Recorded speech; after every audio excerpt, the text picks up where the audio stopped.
Hello everyone, my name is Maja Zelaskova. I am an architect and computational designer at ONS Innovation Team.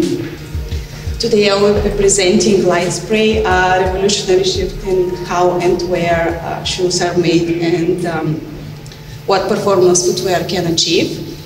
On is a premium sports brand that is based in Zurich, Switzerland. It's known for its performance innovation in running, combining technology, design and sustainability.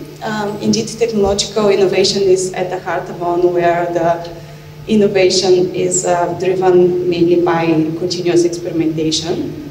We think that LightSpray is a very good example of this mindset because it's a new approach that combines computational design, robotics, and new material system to rethink how we make performance footwear and maybe what that means for the other industries too.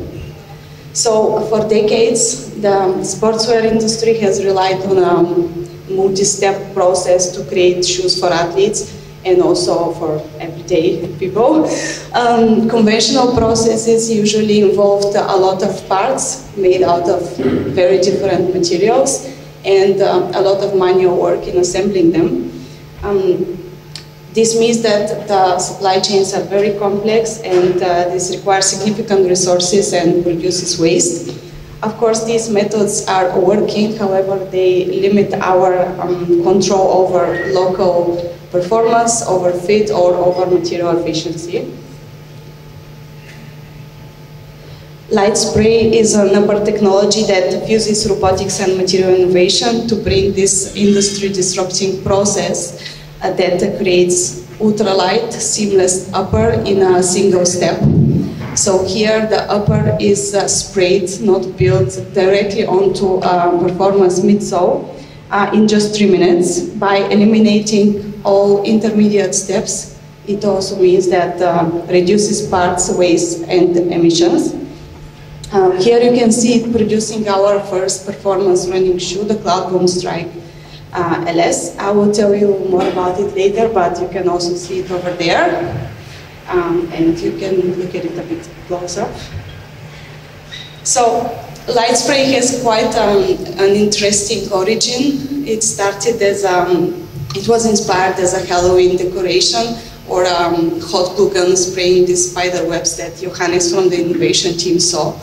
And before the very first LightSpray setup that you can see here, very different from what we have today. It was indeed just a spray gun and a lot of experimentation in material, in texture, in machinery.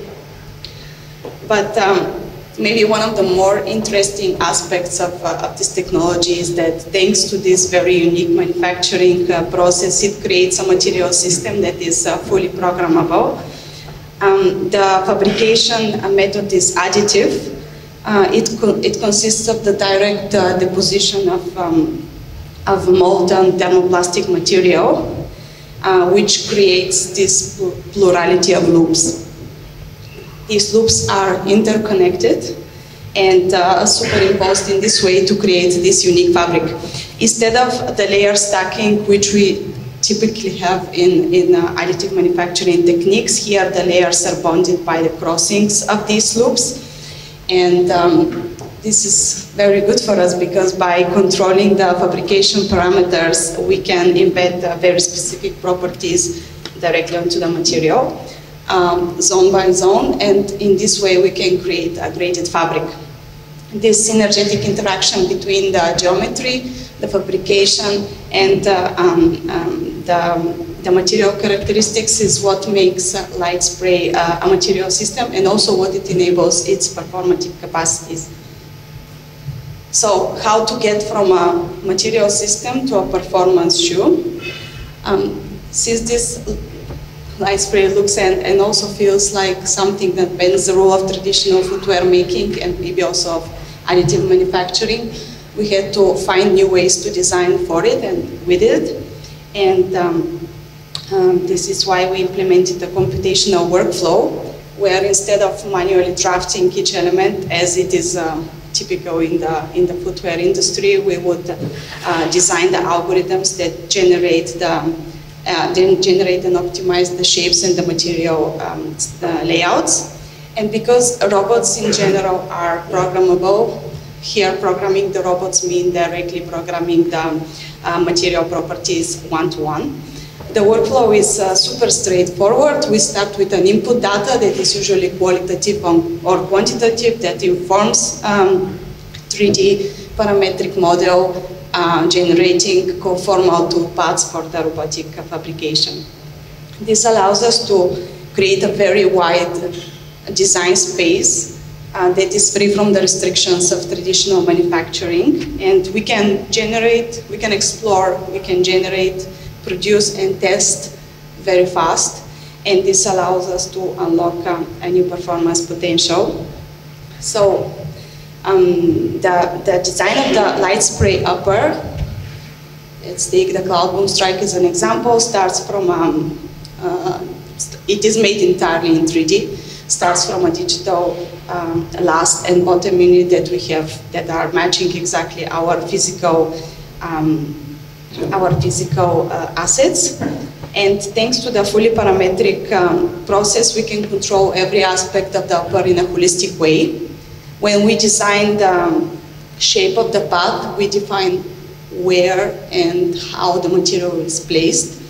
And in the upper in itself is the path that the robot follows. So by this, we already designing it embed performance fabrication constraints in it. It is continuous and seamless.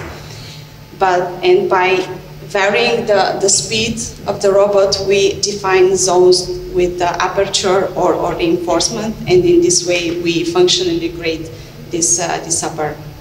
At the end, we do not have a traditional blueprint, but a set of computational model with a set of robotic instructions that contains information about the geometry, the aesthetics, the performance, but also about the fabrication or where the material goes and when. And we can control this process, so in turn we can control how the upper behaves. And because we designed the process together with the product, we believe that we managed to seamlessly integrate design and performance. The result is the Cloudboom Strike LS.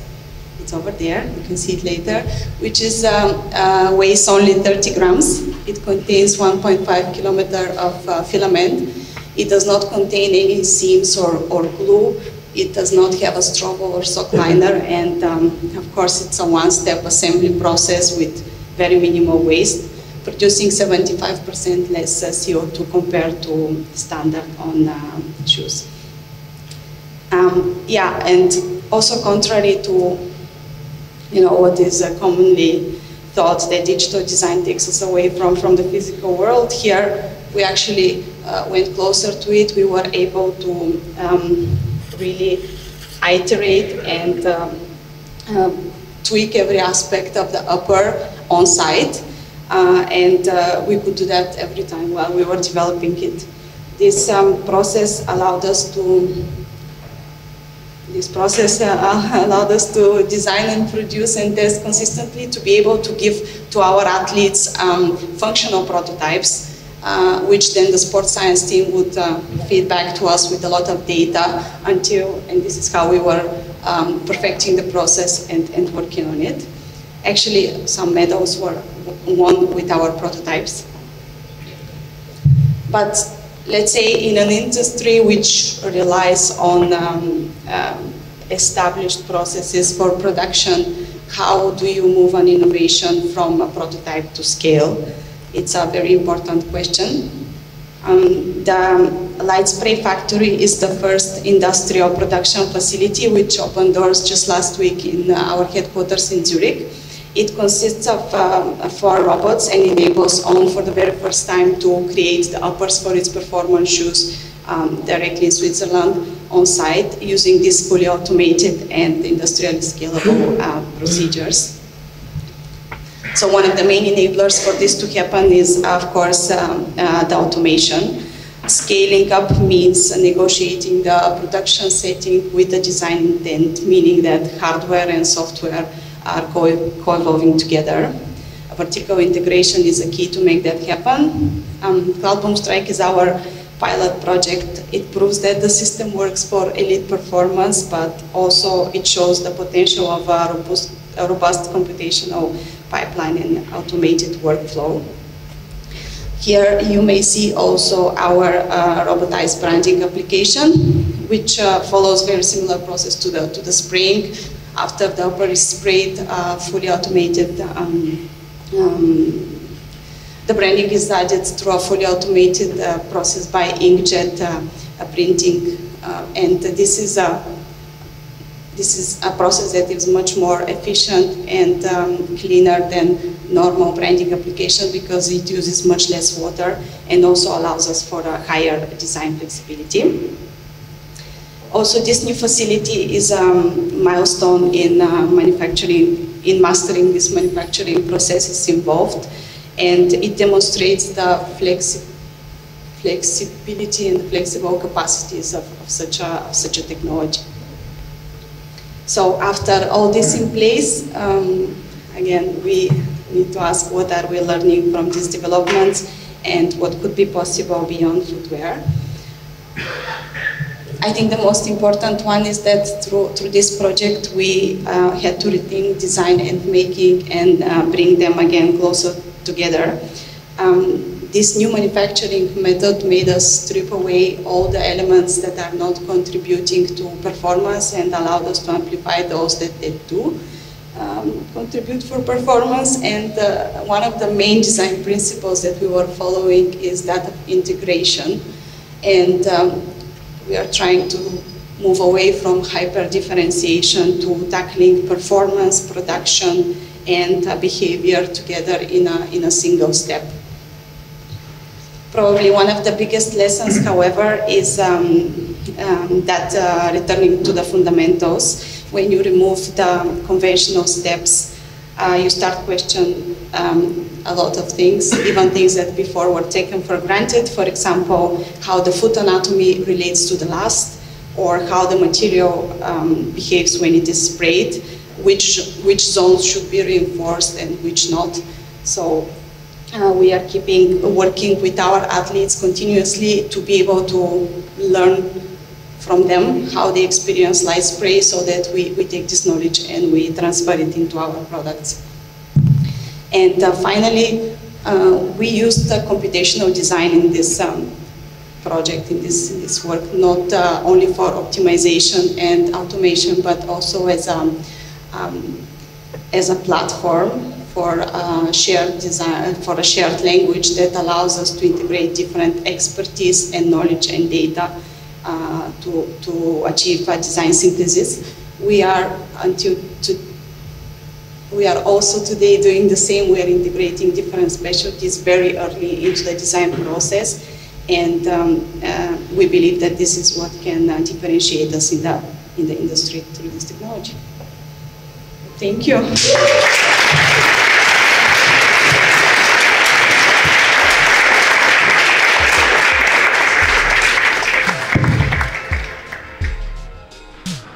For more information about the CDFAM Computational Design Symposium series, to see the archives of previous presentations, and to read about future events, visit cdfam.com. Thank you.